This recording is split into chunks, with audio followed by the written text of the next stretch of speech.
What's going on, YouTube? Just wanted to make a quick little video because I noticed that there's not that much content on YouTube when it comes to building project bikes, specifically cafe racers. I'm actually in the process of building a bike right now, amongst other projects. I got a Blazer, but this is my motorcycle. I'd like to say it's pretty close to being done, but it's not. So this is a 1981 Yamaha Virago XV750. It's shaft drive. This is the bike. It looks pretty bare right now, but it's really not, because I have the seat there, tank there, and then I have the subframe out in the back that I just painted. It's a pretty great running bike. I rebuilt the carburetors, rebuilt the front suspension, rebuilt the brake calipers. Pretty much everything's been done. Wiring's kind of a mess. So this is the factory tank from the Viragos. If you know anything about the Viragos, this right about here dropped off, and there's like this little opening right here, and this was all see-through, so you could fit things in. But what I wanted to do is give it more of a sleek look. So it was pretty easy. I just welded on this plate to the back of that, and then figured I'd Bondo the rest of it. This is a bracket that I had to fabricate. It's basically to lift the tank off the frame of the bike to give it, because this originally was a cruiser, so the tank would originally sit like so. But to lift it up, to give it more of a cafe racer, you got to lift up the tank, which that's what that's for. That's a fairly standard thing you can find on cafe racers. And this is how I'm mounting that. Pretty neat. It's just a hood pin from O'Reilly's. You kind of twist it off, pull the pin out, and then this drops out from the bottom. Excuse that washer, but that's essentially how that sits in, and just welded in a washer and a nut. Things are on the end, so I'm gonna go ahead and Bondo that up, wait for that to dry, sand it back down,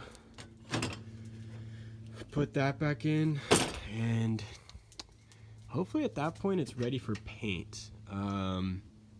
Realistically, this tank has taken way too long. I learned how to weld on it too, so I started welding with this, and I've had the bike for almost a year now, and it's been a lot slower process than I thought it was going to be. But at the same time, I'm in school, so it's kind of hard to do both at the same time. And I don't live at home with my parents, where this bike is. I live down at where the university is.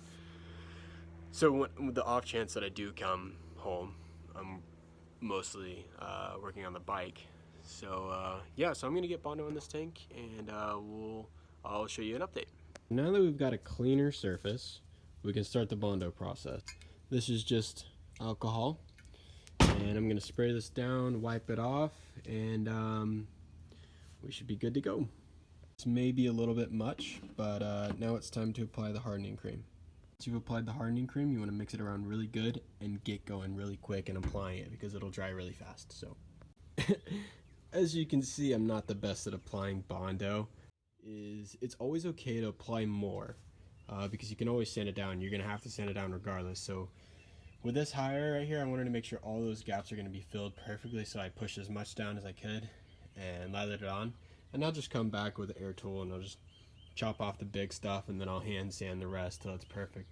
Make sure you clean off your work area before the Bondo sets, because like this, it's going to be rock hard, so you don't want it to be rock hard on your work surface, because that'll be a pain to get off. You'll have to grind that down as well, and that just doubles the amount of work you have to do. So scrape it off, throw it in a trash can, throw it in a safe place, and move on.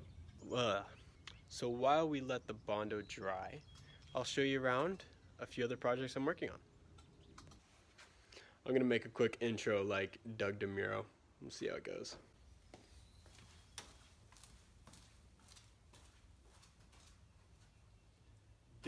I'm really embarrassed with how that went, so. This is a 68 Cutlass. This is my dad's car. This is my 1983 K5 Blazer. I bought this thing for 2,500 bucks, and it's been a project ever since. And I'm never here to work on these projects, so it's kind of unfortunate. But I'm going to be going back to school soon, and I'm going to be doing more projects. I'm going to do a tint install on my car, hopefully. So I hope you guys enjoyed that video. Wasn't really too much in detail. I'm hoping to do more videos like this, and if you like this, awesome. Let me know. Hit that subscribe button, hit the like button, and we'll see where this goes.